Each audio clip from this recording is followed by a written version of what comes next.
So it's 10 o'clock. We've been rocketing along now for a little while. We caught the bus just after 8. So we've arrived at the ticket centre for Ajloun. So we'll show our Jordan pass, then we'll get back on the bus and he'll rocket us up the hill up there to Ajloun. So I showed the ticket man my Jordan pass and he just said, show it at the main gate. So just had a little bit of a socialise. At the ticket office there's a restaurant, souvenir shop, but there's this little diorama here of the whole place. So that's quite cute. Well, welcome to Ajloun Castle. Ajloun is not a site for people with mobility issues. It's a very steep site on the top of a hill.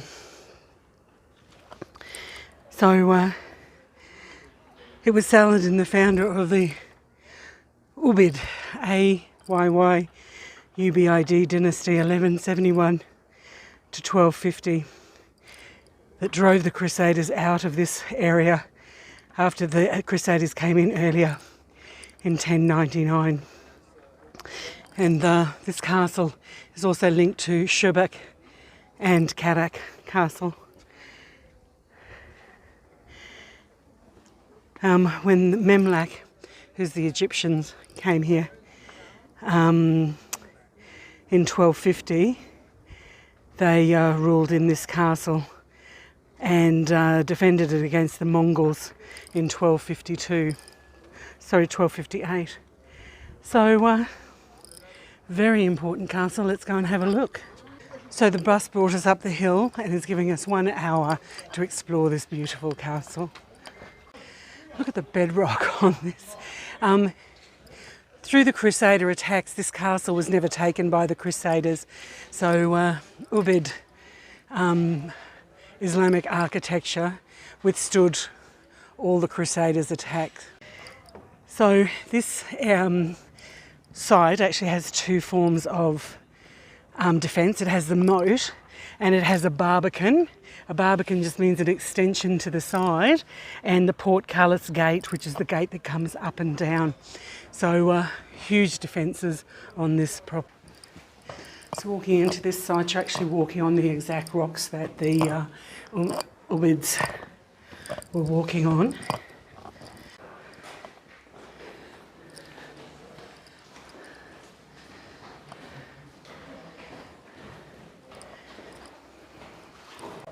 So we've actually moved through the front gate and we've come into this central area.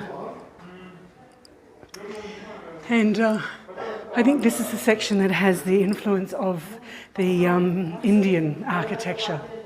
But the most exciting part on this site is just a little further there on the wall. Let's have a look at that. So if you can imagine that horses were drawn to raise the drawbridge, and this is the area where the rope would have been tethered and drawn. So over the centuries, how that has been worn away. Moving through the site, you can see rooms that have arrow slits in it. And then you have a space here with no floor. And this is the concept of a box mass location. So you can see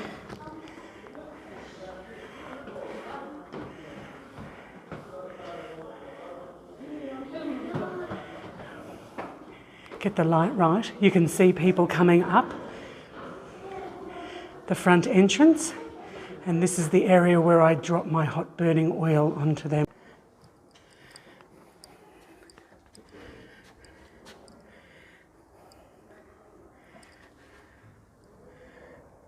Another room that you enter is the mosque area, and it is just beautiful and calm.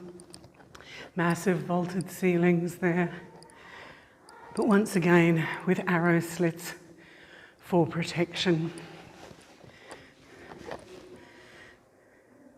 But what is really important when you are in a castle is you have to do your ablutions, and that was really important when you were praying.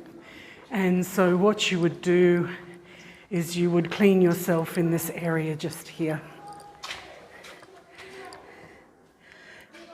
Can't quite see that, but it has a hole that drops down. That's the toilet. That's the ablution area. So I'm walking along the central staircase, and then there's this ante-room. And I don't know exactly what the ante-room is about, but you could see what could have been a fireplace, and the flue gets drawn up.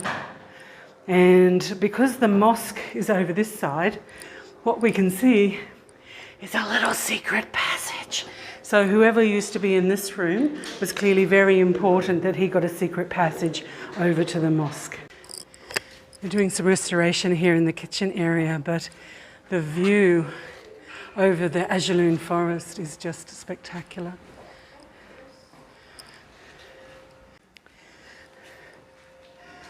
So you can imagine the food and the hot pots being hung on there, and a staircase to somewhere. But that's all gone now. Because that's when the loaves and the fishes, when he fed all of the people at the Sermon of the Mount, and that was the secret symbol that people used to write in the sand and then quickly cover it up. Yeah. When you're looking at a room, and that is probably a fireplace, but I don't know, he got very grumpy, didn't he, to go into his area.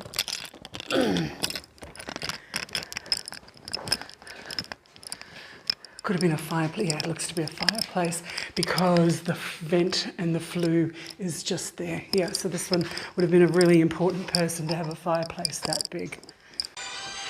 So this area is close to restoration, but then you can see the beautiful... We can come up? Thank you, sir.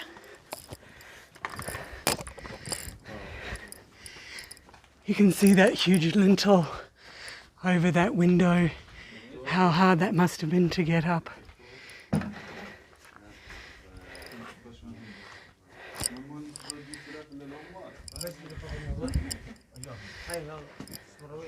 Magical. So we're on the top of Ajloun Castle, looking over Ajloun Forest, and that is the city over there of Ajloun.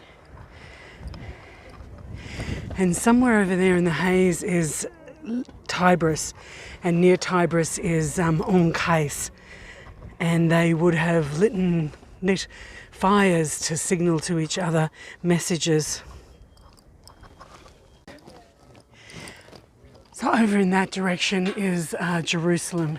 So you've got Tibris about over this way.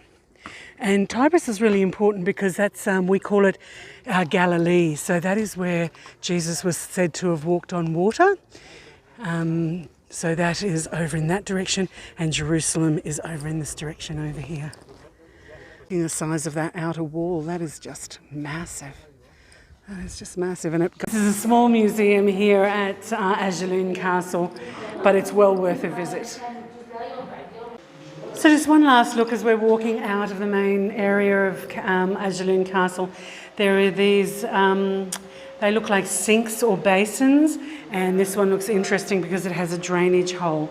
So the technology is just wonderful. So the JETT Bus brought us here and allowed us 1 hour to have a look at Ajloun Castle, and it is just spectacular. So we'll head back down the hill and find our little bus driver, and he'll probably take us to lunch somewhere, probably closer to Quraysh.